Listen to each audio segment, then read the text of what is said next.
Well, good morning, everybody, and welcome to Angie's Advice for Agents Long Term.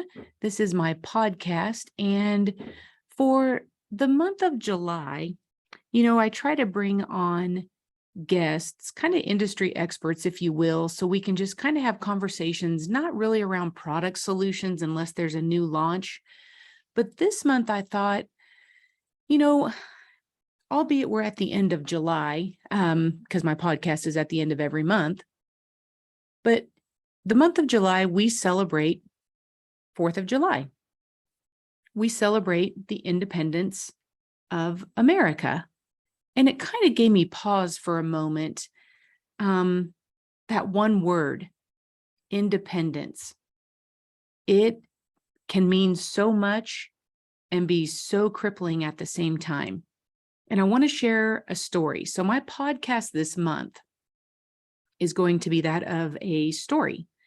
And you'll find out how real this becomes as we come down. But I think I'll summarize it all up when we get to the end as to why I think this is very relevant in our conversation for my podcast for the month of July. So I want to start out by saying, age is irrelevant. I think all of us would agree. We hear everybody say, oh, age is just a number. It's irrelevant. Age only becomes relevant when you can no longer do the things you once did for yourself. And that isn't necessarily indicative of, at what point is old? That's why I say age really is irrelevant. You can be old at 65, you can be old at 85, you can be young at 85, and you can be young at 65. So age is really irrelevant. I can remember my mom and my father-in-law saying, as they got older, it's really hard when you have to rely on someone else to help you with things that you could normally do yourself. Now, my mom wasn't referring to anything spectacular, like driving across the country on vacation. No, she was referring to something as simple as scrubbing her own bathtub. She couldn't get down on her knees and scrub the bathtub. And it just, for whatever reason, that became her nemesis, right? She never felt like her bathtub was clean enough because she couldn't do it herself.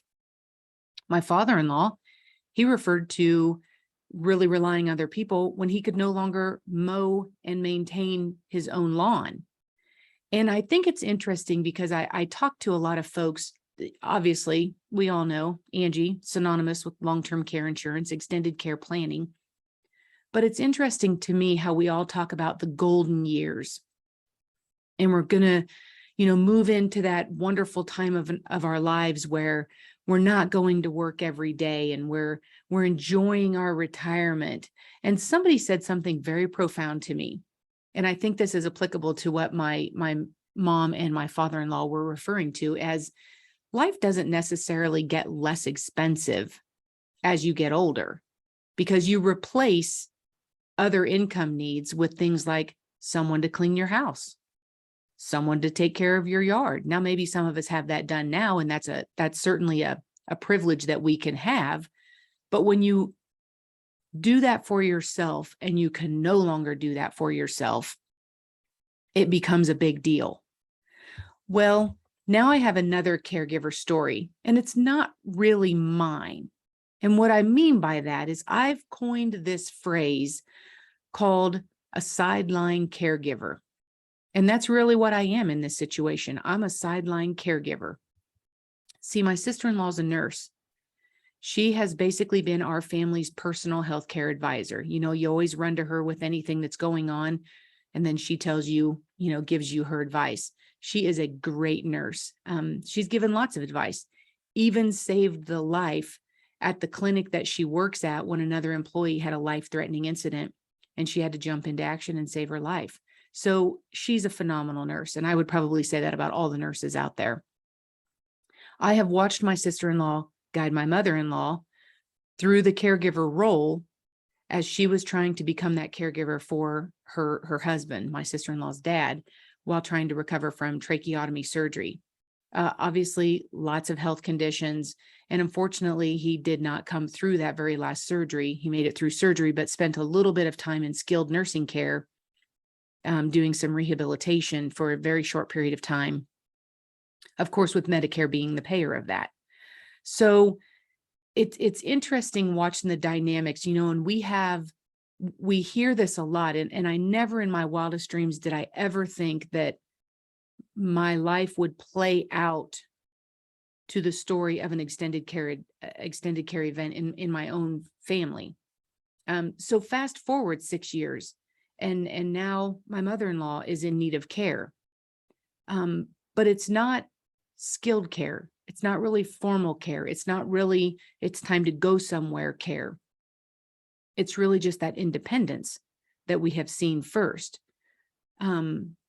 She didn't really fight it. It was one of those things that she's really okay with having someone driving her to all of her doctor's appointments, her hair appointments, her nail appointments, and even some out of town appointments, because sometimes you've got specialists that are out of town. But I think what's interesting about this is we have to kind of stop and take pause. And I think this is what I'm getting at is when we're trying to help consumers, our clients, see the need. Because when you get down to the basics of any sale, really we have to be an advisor. We have to be an education point for them. And it's really difficult for folks to understand an extended care event because all we're doing is playing out in our mind the worst case scenario, when in fact, we have to keep in mind in my family life that there's 3 grown children in the exact same hometown. So we're all very close in proximity, but all 3 of those grown children all have 3 full-time jobs. See, remember, my sister-in-law, she's a full-time nurse. Her son, my husband, happens to be the captain of the sheriff's department. And well, you all know me, right? I'm full-time, hanging out here doing my wonderful podcast with all of you.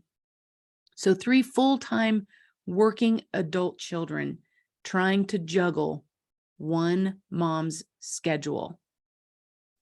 Think, okay, well, 3 of them, surely that can't be too difficult. Well, it didn't take long for that to break down for us. 1 month.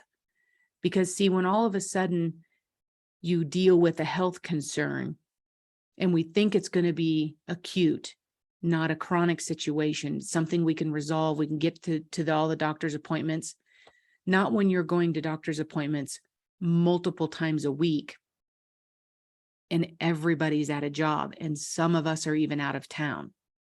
So what happened was we had a lot of falls. We had a lot of falling. Mom was falling a lot of ambulance phone calls for lift assists, a lot of transports to the emergency room. And we so far as went and got that, everybody says, oh, the help, I've fallen and I can't get up alarm system. That was purchased as well. That honestly was purchased to make my sister-in-law feel better. She had this horrible, she just really causing her a lot of stress and anxiety, thinking that mom would fall and not be able to get to her phone and let somebody know that she's laying on the floor. So peace of mind, you really can't put a price tag on it. So that device was purchased for mom to wear around her neck. So then we went through this phase where, and all of you, I know I'm preaching to the choir here, but this happened with my own mom. You get the phone call. Hey, I can't get mom on the phone. Hey, can you go check on her? Hey, have you talked to mom today? She's not answering my text messages. Hey, can you swing by and check on mom? Which is absolutely fine. We're all going to do that. Everybody's going to pitch in whenever they can, however they can. But sometimes that just didn't work. We just, for whatever reason, we just couldn't drop everything and get to mom as quickly as maybe each one of us would have wanted to. The next concern is mom even going to push the button? Is there a pride factor that's going to, she just isn't going to push that button when she falls? Well, we found out pretty quickly after having the necklace that, yeah, in fact, she will push the button, which made us all feel good until we found out that she had actually falling while letting in the Medicare home health aide come in to do some physical therapy. So that was a little bit concerning in and of itself as well, thinking, gosh, if we're falling with home health aides coming to the house, maybe we got some bigger problems we need to be talking about. Then we started spending some time in the hospital. Our primary doctor said, maybe we do that 3-day hospital stay. Obviously, he was very in tune with what Medicare was going to need. And then we go into some skilled care. But sister-in-law and mom, obviously everybody, we call it aging in place, folks. I mean, we are watching the whole sales process. We are watching the entire script of extended care planning play out in this one little podcast. But sister-in-law and mom decided that, no, we could probably take care of this at home, which if they can, great. That's where everybody wants to be. And I will tell you that COVID probably allowed for a little bit more home health care than maybe was normally given, because we have seen a very much increase in home health visits for COVID deconditioning. So we do that. And then it's a Sunday evening. Everybody's up visiting mom in the hospital. She's done her 3-day stay.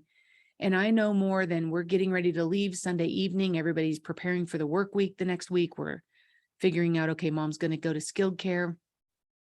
I make this just passing comment to my sister-in-law and said, make sure mom's been under admitted, not under observation. Because if she's going to go to skilled care, she's got to have that 3-day hospital stay, which is being admitted, not under observation. Just a casual comment before I walk out the door and go home and go to work on Monday. Well, guess what? Yep, you guessed right. That following day, mom's to be dismissed, and lo and behold, we find out she actually spent 3 days in the hospital under observation, and she was not admitted. So now the question is there enough of a diagnosis to keep her for an additional 3 days so that she can then move to skilled care for her rehabilitation? Well, yes, there was enough to keep her admitted for 3 more days. But then come to find out, you've only got that 3 days to plan. What do you do? So we know we're going to skilled care. And my sister-in-law starts rattling off all of these different facilities in Salina. And of course, being the loving daughter that she is, the answer was not that one. Certainly not that one. No way is she going to that one. What about this one? And what about that one? Well, one of them didn't have room and didn't have the proper equipment. And the other one had 2 cases of COVID running through it. So both of them, the ones that were quote unquote, and if you could see me, I'm air quoting, both of the 2 facilities that were acceptable were now unacceptable because one was unaccepting and one had 2 cases of COVID, and we didn't want mom exposed to that. So what does a family do at that point? Well, sister-in-law decides that she's going to go ahead and take 4 weeks of FMLA. I mean, I don't think I could write this story out more prevalent for the 4th of July to be talking to all of you about this. This is the epitome of the sandwich generation. Now, it comes naturally, obviously, to be a caregiver to my sister-in-law. And keep in mind, I want to be there to help as much as I possibly can. But we are dealing with certain health conditions, mom, female, that is intimate. And she does not, there's absolute, first off, my husband, I mean, come on now. Is he really going to be the one that's going to go up there and take care of certain things? Not only does he not want to, his mom does not want him up there. So then I don't want to say the burden, but then that responsibility's got to fall to the girls. She really wasn't all that comfortable with me being in that part of her life as well. So now it falls solely on the daughter, who also happens to be a nurse, which obviously she can put that stuff aside, but it's your mom. You're going to do what you can for that. So sister-in-law takes the 4 weeks off and she goes into some intense rehabilitation. Mom, we got to get you up and running. We've got to get your strength back. The physical therapy's got to be there. She's taking her to and from. It was the busiest 4 weeks I've ever seen. There was really no slowing down. But what was interesting is we knew we had 4 weeks to get all of that done. And my sister-in-law pushed really hard to get her in a much better situation so that when she went back to work, we felt like mom was self-sufficient. She would be able to maintain at home. Well, 2 weeks of that 4 weeks there was no physical therapy done because mom had a little bit of a setback and some health concerns.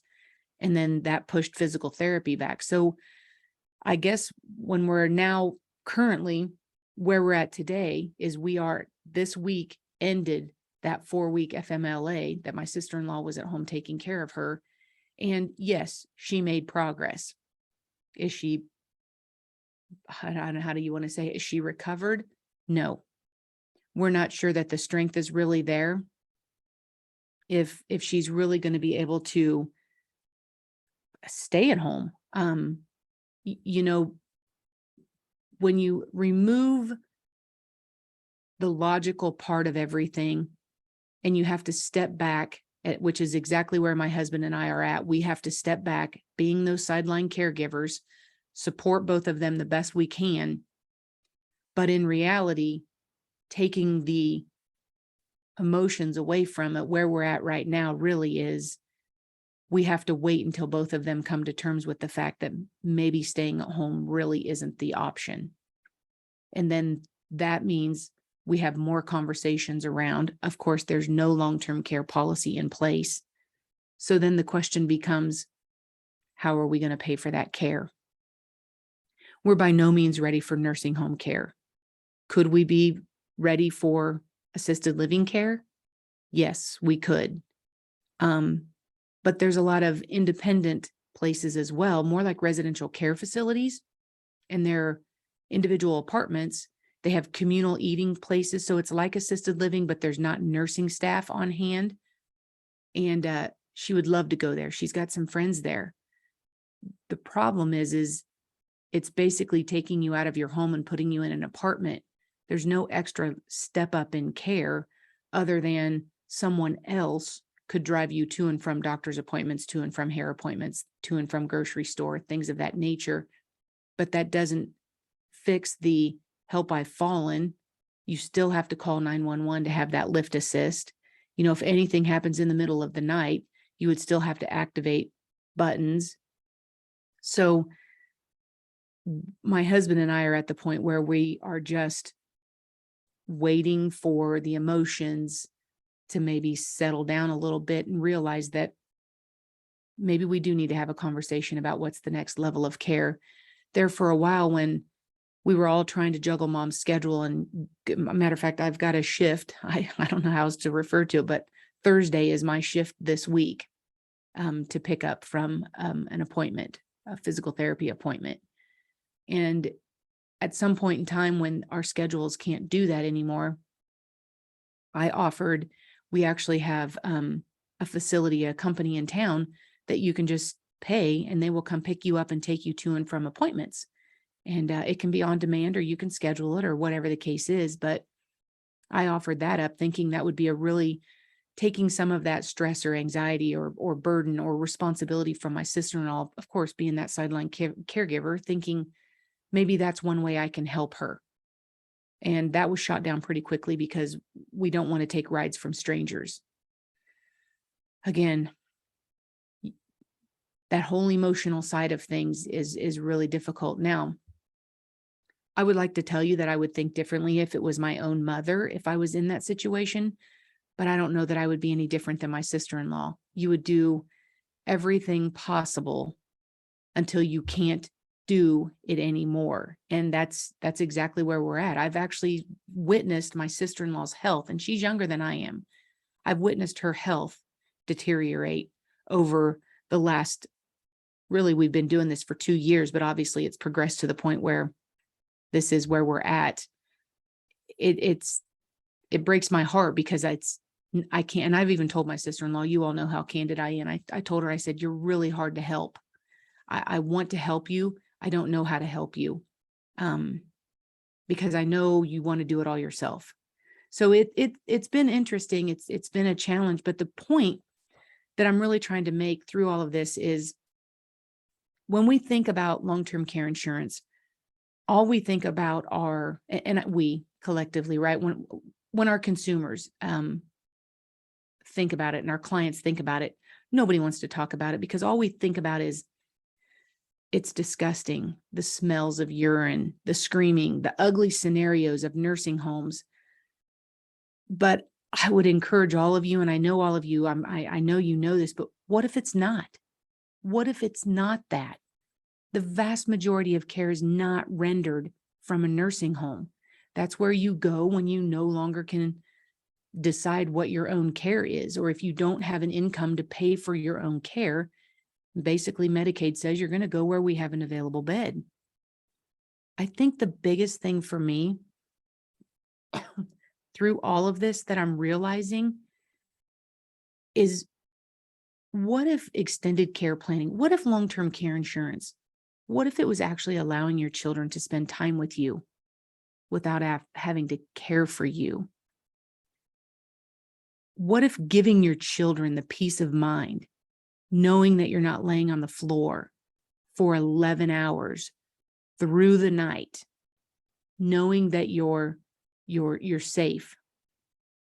Of course, like I said, that could be a personal experience, but I feel like what I'm going through right now, and trust me, I'm not going through this. But what if it gives me pause and such great peace of mind knowing that I actually have a long-term care insurance policy. And because of this situation, I have told my daughter on numerous times, because we just have the one daughter, I have a long-term care policy and I don't want you to be afraid to use it. My biggest concern is I don't want to be so stubborn that I fight her about it. And I'm not saying that's where we're at today with my mother-in-law. I feel like it is such a selfless gift that you give to your family, knowing that they can help make the best decisions for you. Nobody wants to go to a nursing home. Nobody wants to move to assisted living. Nobody thinks about that. We do think, I think good planners, I think people that buy long-term care insurance, I think, because my father-in-law was very great at this. He knew that he did not need to be in a big home towards their later years in life. He wanted to make sure that they were in a place that had lawn care, had, homeowners associations where they would check on things, they would shovel the driveways, they could have appliances fixed. Everything was one level. I think those are all smart things. But what happens when you just need help? And that help doesn't mean a nursing home. It's been a very eye-opening situation for me, trying to maintain the empathy and the dignity and the compassion that you absolutely have to have when dealing with your parents, that they know they need help. They'll be more than happy to accept that help from family members. But when thinking about receiving that help from outside the family, when that's seen as a burden and expecting or wanting or preferring your family to do that, it feels selfish to sit here on this podcast and say, we just don't have time. I mean, how do you say that? It's family. But in the same breath, we just don't have time. And you want to do what's best and you want to do what's right. And I think that's going to be, from the perspective that I come from. Yes, we have children. Will our children do what's in our best interest? We hope. I guess maybe it's different. I just saw another insurance company push out. If you guys haven't seen that video called The Wait, it's the pregnant lady that's sitting at the bus stop. She's talking to an older gentleman and he's saying, it'll be okay. Don't worry about it. You have family. And then come to find out at the end of the video, it's actually her dad with Alzheimer's sitting next to her. And he has no idea that's his daughter and grandchild. It's that kind of stuff. And I don't know how we convey that message to consumers without them thinking that this does not have to be the worst of the worst. I'm a very realist. If I end up in a nursing home, so be it. I hope to not know that I'm there, but if I need that level of care, that's where I need to be. Am I going to like it? No, but you're going to have to do something because you can't always stay home. So that was kind of a long drawn out podcast for you all, but I wanted to share with you kind of the experience of being a sideline caregiver and how really kind of strapped you are in what you can do and what you can say, right? Because I am actually the in-law. I'm the daughter-in-law. So I don't want to overstep my boundaries, but I want to offer good advice at least. So I don't know if any of this resonated with any of you. If some of you are younger in your career in extended care planning and you don't have your own story, because when I started this over 24 years ago, I didn't have the story. And I've been so fortunate that my side of the family's really never needed extended care. We've not gone into nursing home care for a really extended period of time. I think my grandmother's the longest I've known for a couple of months with stage 4 colon cancer. So it's not something I really have an experience with. And I feel like maybe being that sideline caregiver is even harder because you need to watch your P's and Q's and be respectful and step in when you can. But there's only so much you can do without becoming overbearing. So with that, thank you so much for tuning in. Hope that wasn't too much of a downer, but very much a real story from my perspective. And I look forward to having all of you next month in August, and we'll see what I can come up with next month. So thank you for joining me. Have a great day.